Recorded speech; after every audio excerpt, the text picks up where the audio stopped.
Blessed be God, Father, Son, and Holy Spirit. And blessed be his kingdom, now and forever. Amen. Let us pray. Almighty God, to you all hearts are open, all desires known, and from you no secrets are hid. Cleanse the thoughts of our hearts by the inspiration of your Holy Spirit, that we may perfectly love you and worthily magnify your holy name. Through Christ our Lord. Amen. The first commandment, hear, O Israel, the Lord our God, the Lord is one. Love the Lord your God with all your heart, with all your soul, with all your mind, and with all your strength. The second is this, love your neighbor as yourself. There is no other commandment greater than these. Dearly beloved, let us come into the presence of the Almighty God, pray together as we please kneel. Together. Most merciful God, I confess that I have sinned against you in thought, word, and deed, by what I have done and by what I have left undone. I have not loved my neighbor as myself. I am truly sorry, and I humbly repent. For the sake of your Son, Jesus Christ, have mercy on me and forgive me, that I may delight in your will and walk in your ways to the glory of your name. Amen. Almighty God, have mercy on you, forgive you all your sins through our Lord Jesus Christ, strengthen you in all goodness, and by the power of the Holy Spirit, keep you in eternal life. Amen. Gloria in excelsis together. Glory to God in the highest, and peace to his people on earth. Lord God, heavenly King, almighty God and Father, we worship you, we give you thanks, we praise you for your glory. Lord Jesus Christ, only Son of the Father, Lord God, Lamb of God, you take away the sin of the world. Have mercy on us. You are seated at the right hand of the Father. Receive our prayer. For you alone are the Holy One. You alone are the Lord. You alone are the Most High. Jesus Christ with the Holy Spirit, in the glory of God the Father. Amen. The Lord be with you. And with your spirit. Let us pray. Almighty God, on this day, you opened the way of eternal life to every race and nation by the promised gift of your Holy Spirit.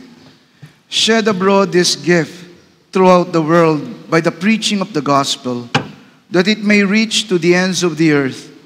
Through Jesus Christ, our Lord, who lives and reigns with you in the unity of the Holy Spirit, one God, forever and ever. Amen.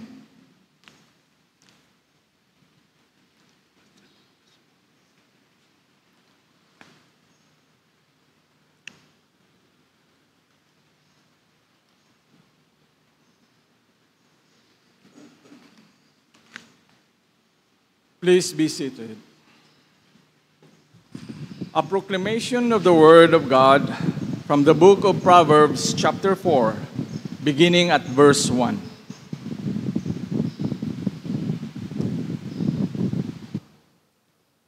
Hear, O sons, the instruction of a father, and give attention, that you may gain understanding. For I give you sound teaching. Do not abandon my instruction. When I was a son to my father, tender and the only son in the sight of my mother, then he taught me and said to me, let your heart hold fast my words, keep my commandments and live. Acquire wisdom, acquire understanding. Do not forget, nor turn away from the words of my mouth.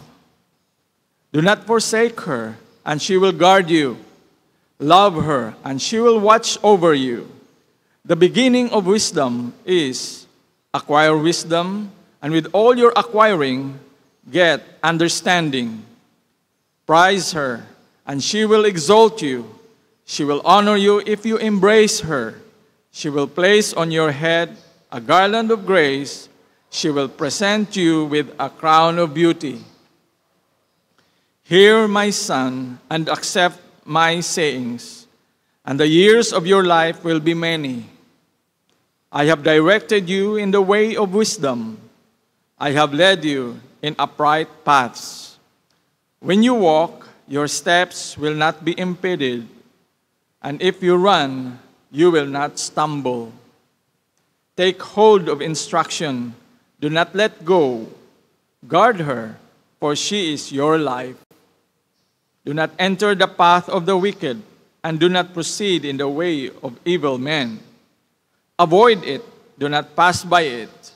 Turn away from it and pass on. For they cannot sleep unless they do evil, and they are robbed as of sleep unless they make someone stumble. For they eat the bread of wickedness and drink the wine of violence. But the path of the righteous is like the light of dawn that shines brighter and brighter until the full day. The full day. The way of the wicked is like darkness. They do not know over what they stumble. My son, give attention to my words. Incline your ear to my sayings. Do not let them depart from your sight. Keep them in the midst of your heart. For they are life to those who find them, and health to all their whole body. Watch over your heart with all diligence, for from it flows the springs of life. Put away from you a deceitful mouth, and put devious lips far from you. Let your eyes look directly ahead, and let your gaze be fixed straight in front of you. Watch the path of your feet, and all your ways will be established. Do not turn to the right nor to the left. Turn your foot from evil. The word of the Lord. Thanks be to God.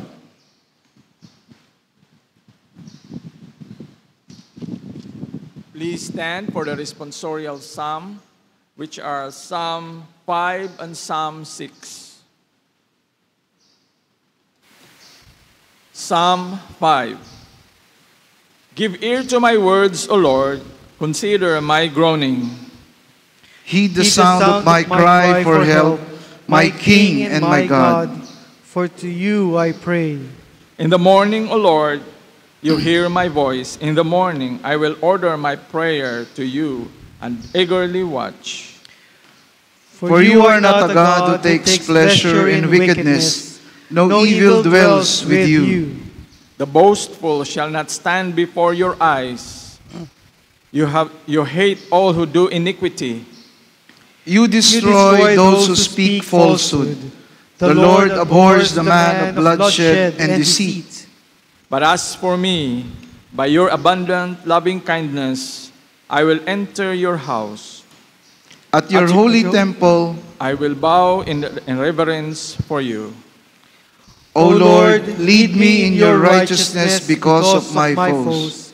Make your way straight before me. There is nothing reliable in what they say.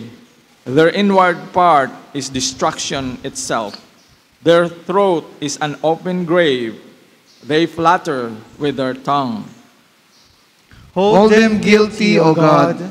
By their own devices, let them fall. In the multitude of their transgressions, thrust them out, for they are rebellious against you. But let all who take refuge in you be glad. Let them ever sing for joy. And may you shelter them, that those who love your name may exult in you. For it is you who blesses the righteous man, O Lord. You surround him with favor as with a shield. Psalm 6. O Lord, do not rebuke me in your anger, nor chasten me in your wrath. Be gracious to me, O Lord, for I am pining away. Heal me, O Lord, for my bones are dismayed. and my soul is greatly dismayed. But you, O Lord, how long? Return, O Lord, rescue my soul. Save me because of your loving kindness. For there is no mention of you in death. In Sheol, who will give you thanks? I am weary with my sighing. Every night I make my bed swim. I dissolve my couch with my tears. My eye has wasted away with grief. It has become old because of all my adversaries. Depart from me, all you who do iniquity, for the Lord has heard the voice of my weeping. The Lord has heard my supplication. The Lord receives my prayer. All my enemies will be ashamed and greatly dismayed. They shall turn back. They will suddenly be ashamed. Glory to the Father, and to the Son, and to the Holy Spirit. As it was in the beginning, Is now, and will be forever. Amen. Amen. Please be seated. A proclamation of the Word of God from the first letter of St. John, chapter 4, beginning at verse 7.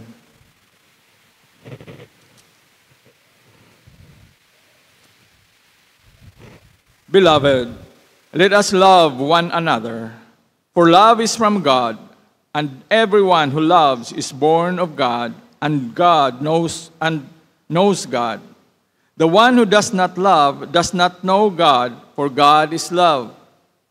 By this the love of God was manifested in us, that God has sent his only begotten Son into the world, so that we might live through him. And this is love, not that we loved God, but that he loved us and sent his Son to be the propitiation for our sins. Beloved, if God so loved us, we also ought to love one another. No one has beheld God at any time. If we love one another, God abides in us, and his love is perfected in us. By this, we know that we abide in him, and he in us, because he has given us of his Spirit. And we have beheld and bear witness that the Father has sent the Son to be the Savior of the world. Whoever confesses that Jesus is the Son of God, God abides in him, and he in God. And we have come to know and have believed the love which God has for us. God is love, and the one who abides in love abides in God, and God abides in him. By this, love is perfected with us, that we may have confidence in the day of judgment. Because, as he is, so also are we in this world. There is no fear in love, but perfect love casts out fear, because fear involves punishment, and the one who fears is not perfected in love. We love because he first loved us.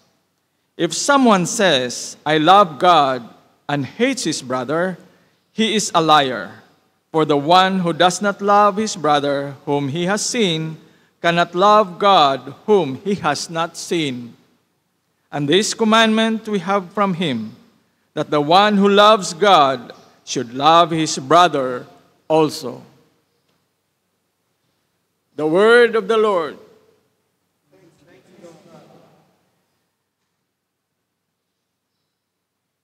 Please stand.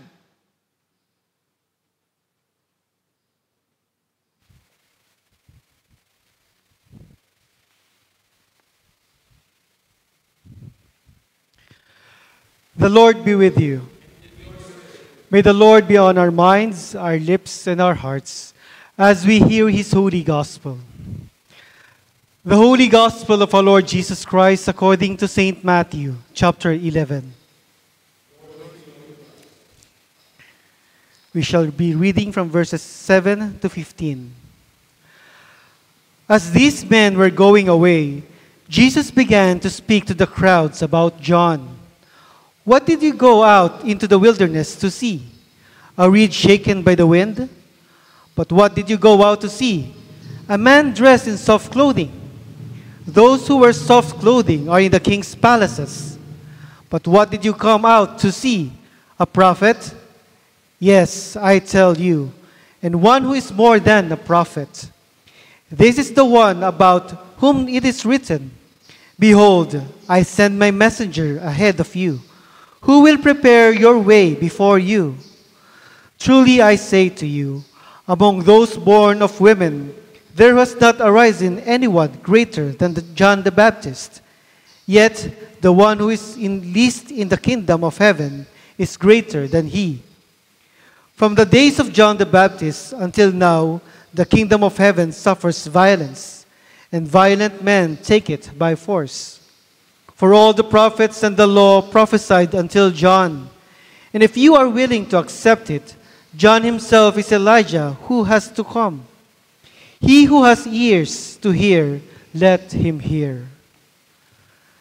The Gospel of the Lord.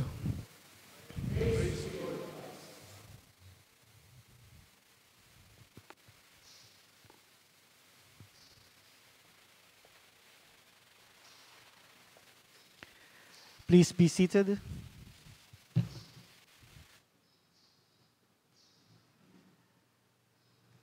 Isang mapagpalang umaga sa inyong lahat. Mayaman ang pamilya nila Zacarias at Elizabeth. Mayaman sila Zacarias, yung pamilya ni Zacarias. Mayaman din ang pamilya ni Elizabeth, nakamag-anak ni Maria. Dahil meron silang pisaan ng olibo. Mayaman si Juan Bautista, Juan na tagapagbautista o tagapagbautismo. Pero pinili niya na manirahan sa ilang. Dahil ito sa sinabi ng anghel kay Zacarias na ibubuhos kong espiritu ko sa iyong anak, siya ay magbibigay ng mensahe, siya ay mangunguna upang ihanda ang daan ng Panginoon, si Jesucristo. Hindi natin nakita kung paano lumaki si Juan Bautista. Hindi natin nakita kung ano-ano yung mga pinili niya at mga pagsusumikap niya sa buhay. Pero makikita na natin na sa paglaki niya, nakasuot siya ng balat, ng hayop, kinakain niya ay honey, at siguro maraming tao ang magtatanong, di ba mayaman sila Juan? Ano nangyari? Ba't nagkaganito siya? Isa sa mga palatandaan na mayaman sila, yung sa sinabi ni Jesus, bakit kayo nagpunta sa ilang? Gusto niyo bang makita ng isang taong nakasuot ng magarang damit? Kasi mayaman nga sila Juan eh. Pero meron siyang sinabing isang malalim na salita. Gusto niyo bang makakita ng tambo, reed, na tinatangay ng hangin? So doon makikita natin na ang mga pagpipili ni Juan habang siya ay lumalaki ay ang kalooban ng Diyos para sa kanya, na sinasabi ng kanyang ama, anak, ito ang kalooban ng Diyos para sa buhay mo. Ikaw ay magiging tagapaglingkod niya. Hindi ka magiging pare na katulad ko. Ikaw ay mangunguna, forerunner ni Jesus Christ. At sa pagbabago, kaya nga, nawa makita natin yung pagbabago. Pag sinabi kong pagbabago, transition. Sa mga pagbabago ng ating buhay o pagbabagong kalagayan ng ating buhay, merong pagpapala ang Panginoon na binibigay. Marahil hindi ito pagpapalang material, pero ito ay pagpapalang espiritual, na katulad ng binigay niya kay Juan. Nakinig siya. Paulit-ulit sinabi sa atin, sa kahuli-hulihang pangungusap ni Jesus sa ating gospel, makinig ang may pandinig. Sa unang pangungusap ng unang pagbasa, mga anak, makinig kayo sa payo ng inyong mga ama, sa tugunang awit, paulit-ulit, makinig, nakinig, napakinggan. At ang salitang ito, sa salitang Hebreo, Shema, na ang ibig sabihin, hininga ng Diyos. Na kung titingnan natin, kung ibabalik natin sa unang pagbasa nung nakaraang linggo, Pentecost, ito yung dilang apoy. Na tayo ay binasbasan, pinuspos ng Espiritu ng Panginoon. Yun yung sinasabi kong transition o pagbabago. Para maintindihan natin, ano ba yung Pentecost sa mga Hudyo? Ang Pentecost, ito ay utos na ibinigay ng Exodo. 50 araw simula nung sila ay nakalabas sa Ehipto, nasa bundok sila ng Sinai, naunang ibinigay yung 10 utos at mga iba pang utos, katulad ng pagdiriwang ng pista ng Paskwa, Passover Feast. Sinabi ng Panginoon, pagkatapos ng 7 linggo, pagkatapos ng 1 araw, ipagdidiwang nyo ang Feast of Weeks o Pentecost, 50. 7 times 7 plus 1, 50. Ito ay pasasalamat sa mga pagpapala na natanggap nyo dahil sa kayo ay umani. Kung ano man ang inani nyo, umani kayo ng trigo, umani kayo ng olibo, umani kayo ng ubas. Pero hindi nyo pa yan pwedeng ipagdiwang. Bakit? Kasi nasa ilang pa sila eh. Naglalakbay pa sila. Hindi pa sila pwedeng magtanim. Kaya nga may kasamang pananabik yung ibinigay na utos. Sinabi ng Panginoon, ito ang gagawin nyo pagpasok ninyo sa lupang pangako. So doon pa lang may kasiguraduhan na napapasok kayo sa lupang pangako. Sure ball. Sabi nga sa salitang kanto, siguradong papasok kayo. Nasa sa inyo na yan kung kailan kayo papasok at kung gusto nyo ba talagang pumasok. Parang katulad sa atin, siguradong papasok kayo sa kaharian ng Diyos dahil sa pagpapala ng Diyos na binibigay sa inyo. Pagpapalang spiritual. Pero nasa inyo yan kung makikita nyo yung pagpapala at tatanggapin nyo at gagamitin nyo. Kaya dapat nananabik, may pananabik.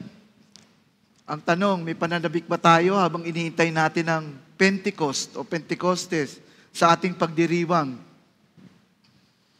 At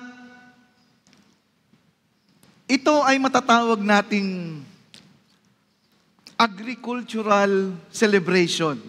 Kasi nung pumasok na sila sa lupang pangako, nakapagtanim na sila, pagkatapos ng 40 taon, nagtanim sila, umani sila, at pinagdiwang nila yung Feast of Weeks o Pentecost.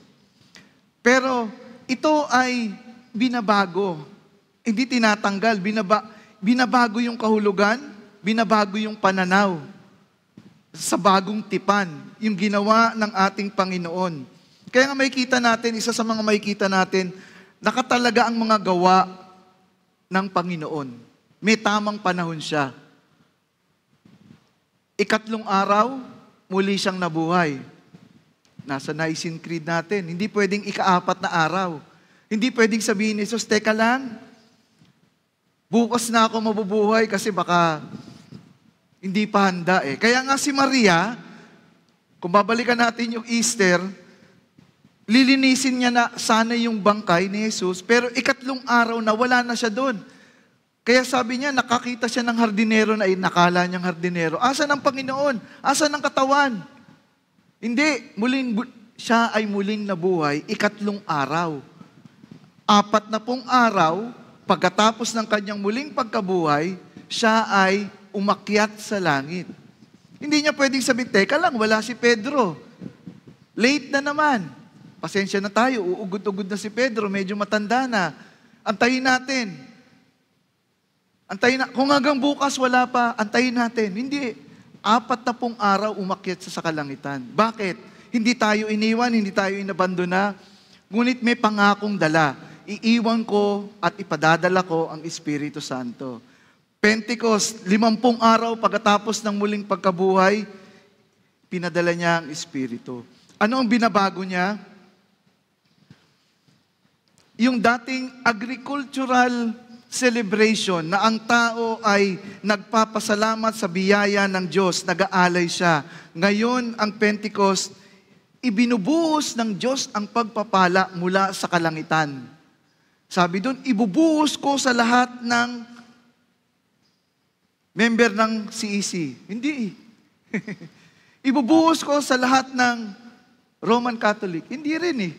Ibubuhos ko sa lahat ng Kristiyano. Hindi rin. Ibubuhos ko sa lahat ng tao ang aking espiritu. Alipin, Panginoon man, binata, matandang lalaki. Sinabi ni Pedro, yung sinabi ni Joel. Ang tanong, anong nangyari dun sa pagpapala ng Panginoon na binuhos sa atin? Na dapat nakikita natin.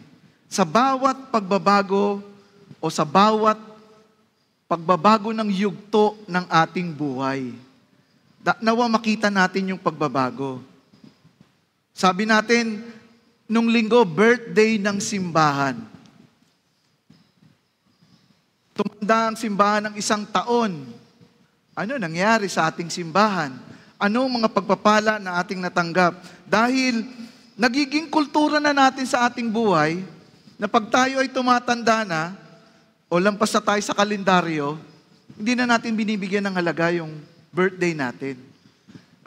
Sige, binibigyan natin ng halaga, pinagdiriwang natin. Pero higit sa lahat, tumanda tayo ng 1 taon, bagong yugto. Sabi natin, bagong yugto ng buhay.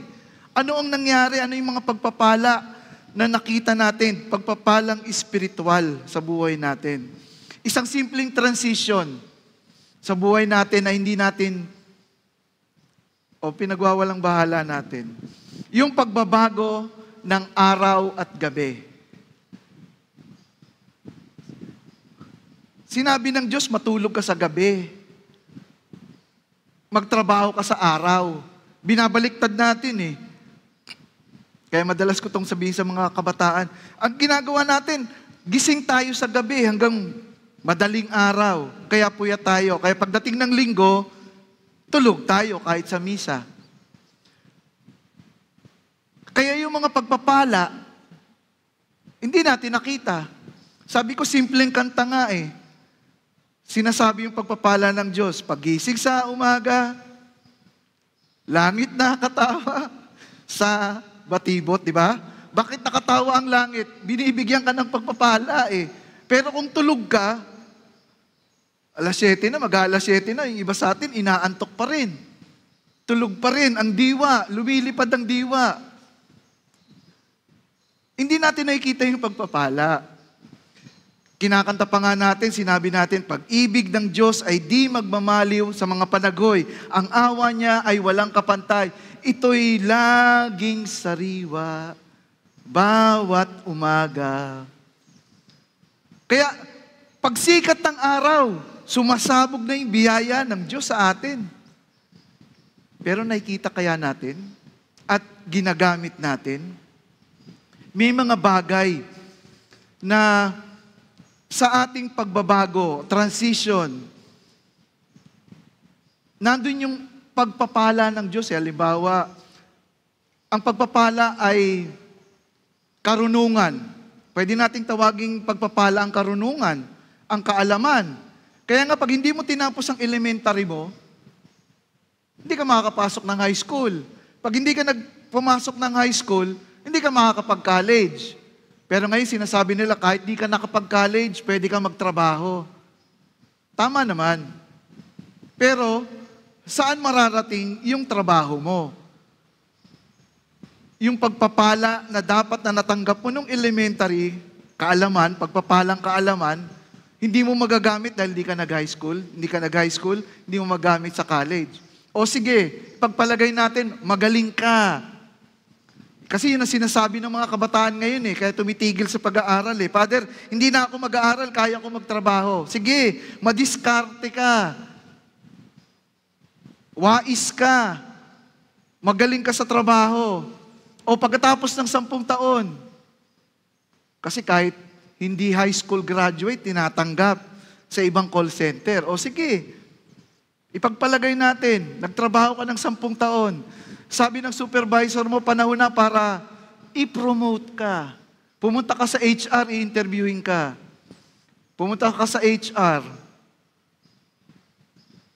Anong school ka nagtapos? Anong course ang tinapos mo? Wala po. Yung oportunidad na ma-promote ka, na wala yung mga pagpapala. May mga pagpapala na hindi na natin inabutan, hindi natin nakita. Ang mas malungkot, hindi na natin muling makikita. Kasi akala natin, antayin tayo ng Diyos. May mga pagkakataon na may tamang panahon ng Diyos. Yung pagpapala ng kalusugan. Ilang beses ko nang binabanggit ito sa mga taga-Pasay. Sabi ko, pag meron kayong nararamdaman, pagbabago sa nararamdaman nyo sa katawan nyo, nagsasalita ang Diyos. Magpatingin ka na. Hindi na tayo kabataan. Hindi na tayo teenager. Sabi nga, oo nga, Father nung 1 linggo, ang init-init Nahilo ko, muntik na akong matumba. Kaya lumabas muna ako ng simbahan. Nagpahangin ako. Sabi ko, magpa-check up kayo. Kasi mamaya, heat stroke na yan. Nagsasalita na ang Diyos. Ang hilig kasi natin, kasama ako dito, na pag may nararamdaman tayo, hindi, kaya ko yan. Kaya ko yan, lalaki ako Laki ng katawan ko Kaya kong tiisin yung sakit. Tsaka magastos. Tsaka ayokong marinig yung sasabihin ng doktor. Ayokong marinig na diabetic ka na. Nung nakaraan lang, borderline lang yung sugar mo. Ayokong sabihin ng doktor, kailangan mo nang mag-maintenance. Ayokong marinig na sinasabi ng doktor na kailangan mo nang uminom ng gamot.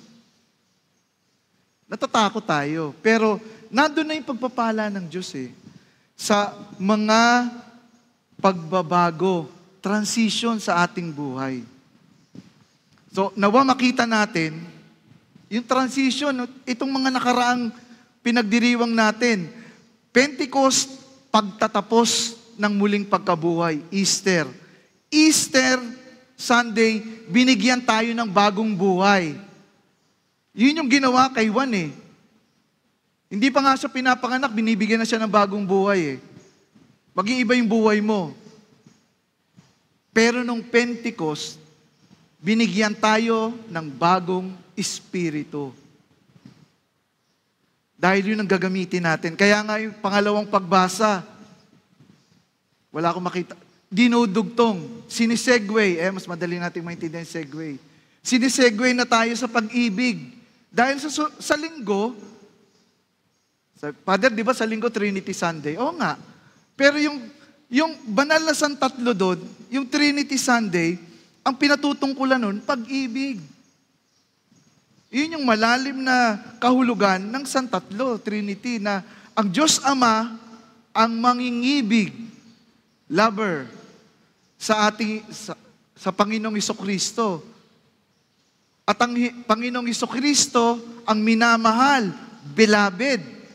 At ang pinagsasaluhan nilang pagmamahal, Espiritu Santo. Kaya yun yung ikalawang pagbasa natin. Kaya muli, nawa makita natin yung pagbabago. Lalo na yung mga may birthday ngayon, sa pagbabago, nadagdagan kayo ng 1 taon. Yung iba nagpapasalamat, salamat, nadagdagan ako ng 1 taon. Sana dumami pa. Pero hindi po ito pahabaan ng buhay. Minsan natutuwa tayo, wow, mami, ang haba naman ng buhay mo. Oo nga, mahaba nga yung buhay mo, pero 2 taon ka nang nakaratay sa kama.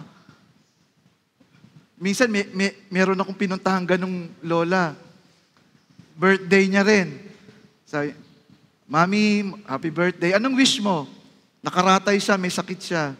Sabi niya, sana madagdagan pa ako ng 10 taon, kahit 20 taon. Sabi ko, Nay, 10 taon na kayo nakaratay, gusto nyo 10 taon nakaratay pa rin? Hindi naman ako nega, pero sa likod ko may nagsasabi, ay, ayoko na. Yung isang anak na nag-aalaga, naku, Father, ayoko na. Ayoko na ng 10 taon pa. So, ang ibig ko pong sabihin, hindi ako nega, pero ang ibig kong sabihin, minsan ang gusto lang natin, pahabaan ng buhay, kasi may nag-aabang na 100,000 tsaka 1 million eh. Pero, yung antas ng buhay natin, kung ginamit ba natin ang mga pagpapala na binigay sa atin ng Panginoon, ang mga espiritual na pagpapala. At ang espiritual na pagpapala na yan, hindi yan para sa atin. Ito ay para sa kapwa natin na kailangan nating ibahagi. Hindi natin kailangang sarilinin. Kaya muli, nawa makita natin ang yugto ng ating buhay kahalagahan at ang pagpapala na ibinibigay sa bawat isa. Binuhos na sa atin ang Espiritu. Espiritual na pagpapala. Yan ang Pentecost. Hindi ko sinasabing wag na tayo mag-alay ng ani natin, pero ibinigay na sa atin. Kaya nga sa misa natin, nung Easter, di ko matandaan kung hanggang ngayon, sinabi doon sa liturgy natin, ibinigay na ang Espiritu Santo sa lahat ng mananampalataya bilang paunang bunga. Sa salitang kanto, down payment. Nagbigay na ng down payment, ayaw pang maniwala. Nagbigay na ng down payment, ayaw pa nating kumilos. Pagpapala sa ating buhay. Nawa makita natin sa bawat yugto ng ating buhay. Amen.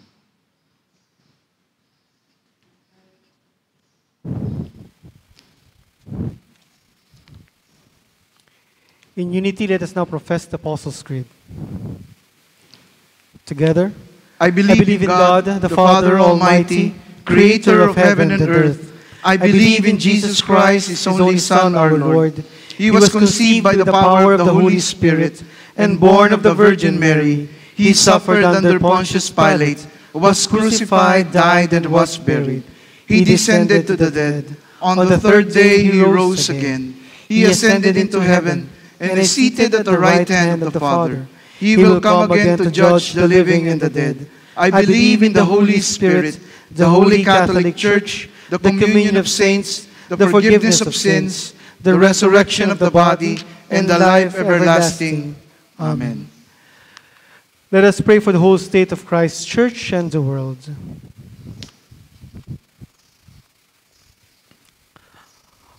Almighty Father, we lift before you your holy Catholic Church.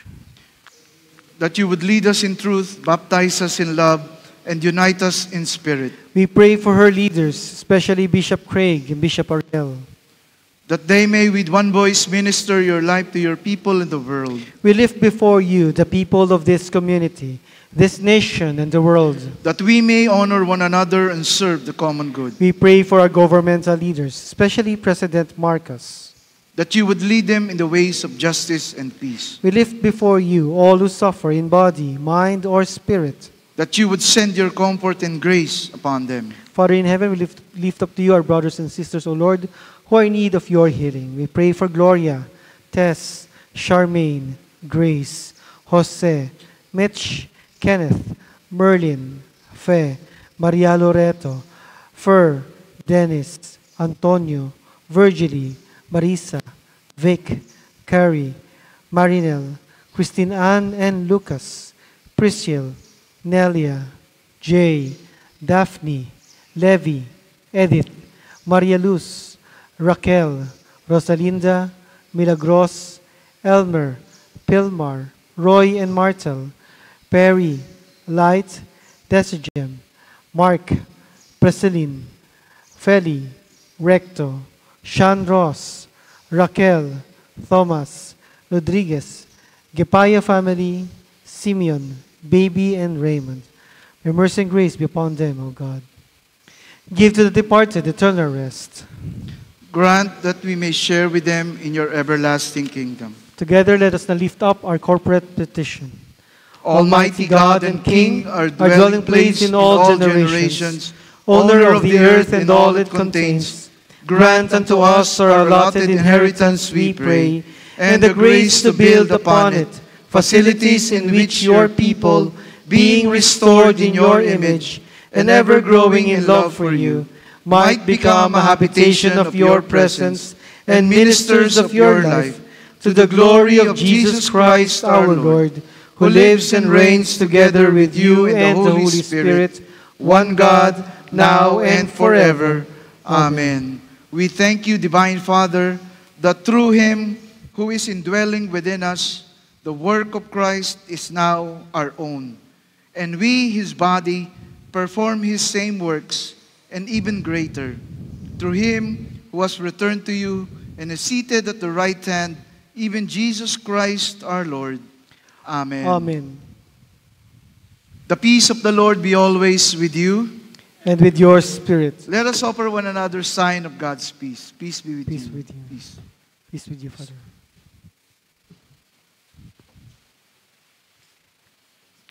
Peace with you. Bishop is with you. Peace. Peace with you.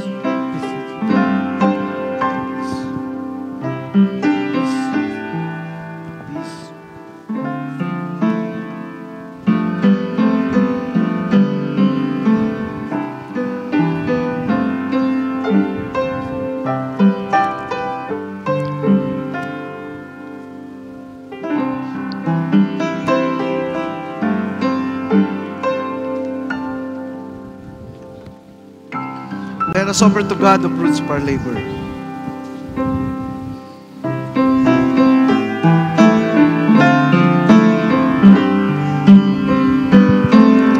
The steadfast love of the Lord never ceases. His mercies never come to an end. They are new every morning, new every morning. Great is thy faithfulness, O Lord. Great is thy faithfulness. The steadfast love of the Lord never ceases. His mercies never come to an end. They are new every morning, new every morning. Great is thy faithfulness, O Lord. Great is thy faithfulness. The steadfast love of the Lord never ceases. His mercies never come to an end. They are new every morning, new every morning. Great is thy faithfulness, O Lord. Great is thy faithfulness.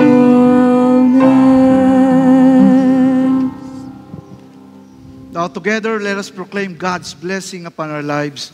Praise God, from whom all blessings flow.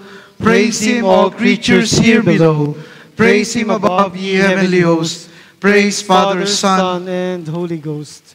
Amen. Amen. Blessed are you, Lord God of all creation, for through your goodness we have received the bread we offer you, fruit of the earth and work of human hands. It will become the body of Christ. Blessed be God forever. By the mystery of this water and wine, may we come to share in the humanity of Christ, who humbled himself to share in our humanity.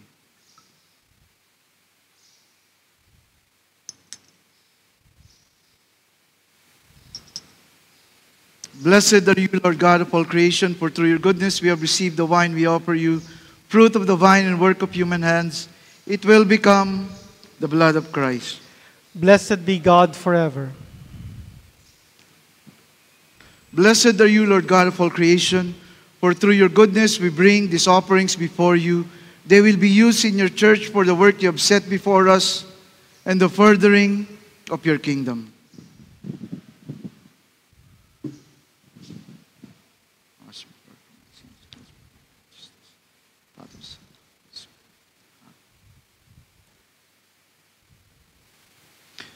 Pray, brethren, that my sacrifice and yours may be acceptable to God, the Almighty Father.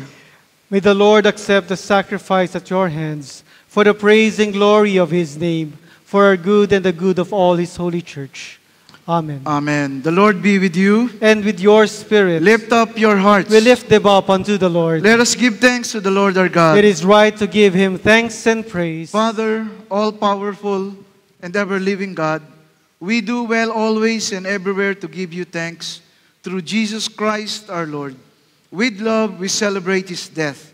With living faith, we proclaim his resurrection. With unwavering hope, we await his return in glory. Now with the saints and all the angels, we praise you forever. Holy, holy, holy, Lord God of power and might. Heaven and earth are full of your glory. Hosanna in the highest. Blessed is he who comes in the name of the Lord. Hosanna in the highest. We give thanks to you, O God, for the goodness and love which you have made known to us in creation, in the calling of Israel to be your people, in your word spoken through the prophets, and above all, in the Word made flesh, Jesus, your Son. For in these last days you sent him to be incarnate from the Virgin Mary, to be the Savior and Redeemer of the world. In him you have delivered us from evil and made us worthy to stand before you. In him you have brought us out of error into truth, out of sin into righteousness, out of death into life. And we offer a sacrifice of praise and thanksgiving to you, O Lord of all, presenting to you from your creation this bread and this wine. Please kneel. We pray you, gracious God, to send your Holy Spirit upon these gifts, that they may be the sacrament of the body of Christ and his blood of the new covenant. On the night before he died for us, our Lord Jesus Christ took bread, and when he had given thanks to you, he broke it and gave it to his disciples and said, "Take, eat, this is my body, which is given for you. Do this for the remembrance of me." Thank you, Father, for mercy and grace, for love, for understanding, for the salvation that you've given unto us. Thank you, Father.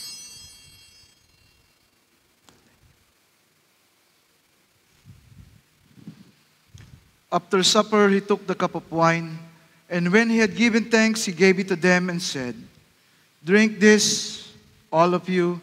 This is my blood of the new covenant, which is shed for you and for many for the forgiveness of sins. Whenever you drink it, do this for the remembrance of me." Thank you, Father, for the strength and mercy you've given unto us, for the new hope and new life, a new beginning in our lives. Thank you, Father.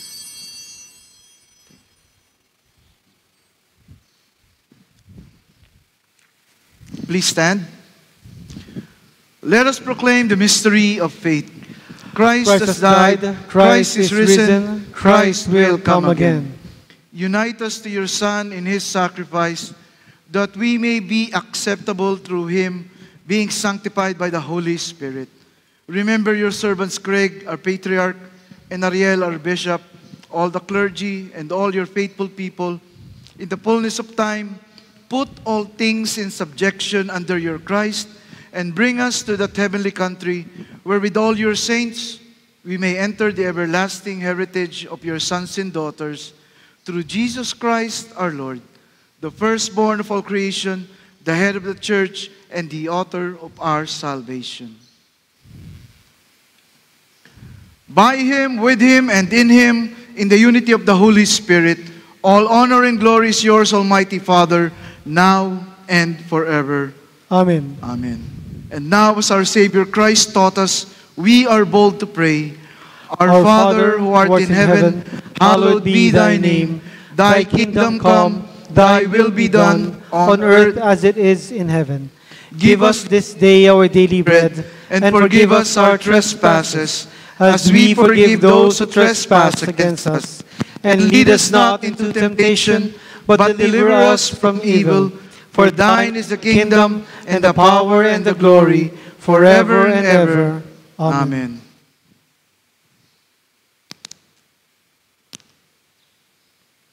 Hallelujah, Christ our Passover is sacrificed for us. Therefore, let us keep the feast. Alleluia. Behold the Lamb of God. Behold him who takes away the sins of the world. Blessed are those called to the supper of the Lamb. Lord, I am not worthy that you should enter under my roof, but only say the word and my soul shall be healed. The gifts of God for the people of God, take them in remembrance that Jesus died for you, and feed on him in your hearts with thanksgiving. Thank you, Father, for your mercy. Thank you. And you hope that you set before us.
paalala sa atin ang mahalagang aral para sa pagbabagong kalagayan, transition sa buhay natin.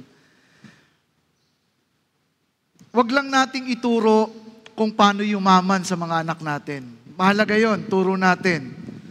Pero pinakamahalaga sa lahat, o higit sa lahat, ituro natin kung paano gagamitin at saan gagamitin yung yaman. Ituro mo kung paano maging matagumpay. Pero ituro natin higit sa lahat kung saan mo gagamitin ang iyong tagumpay. Para saan? O ituro mo kung paano maging maligaya sa kawalan, sa kalagitnaan ng kawalan. Dahil magkaiba yung tagumpay sa kaligayahan. So ituro natin, wag nating palaging merong pagpapala sa pagbabago sa kalagayan, sa yugto ng ating buhay. Nawa makita natin to. Let us pray. Eternal God, Heavenly Father, you have graciously accepted us as living members of your Son, our Savior Jesus Christ, and you have fed us with spiritual food in the sacrament of His body and blood.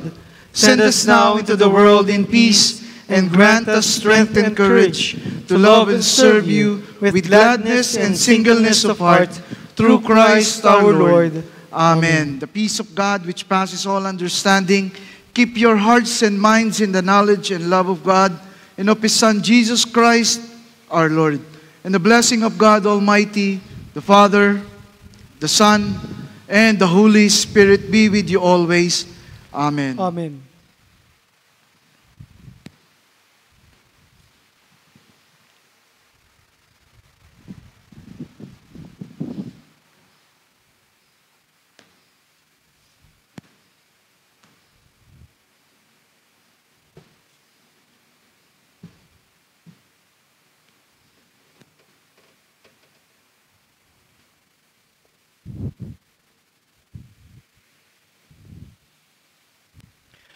Go and announce the gospel of the Lord. Thanks be to God. Hallelujah. Hallelujah. Amen. Amen.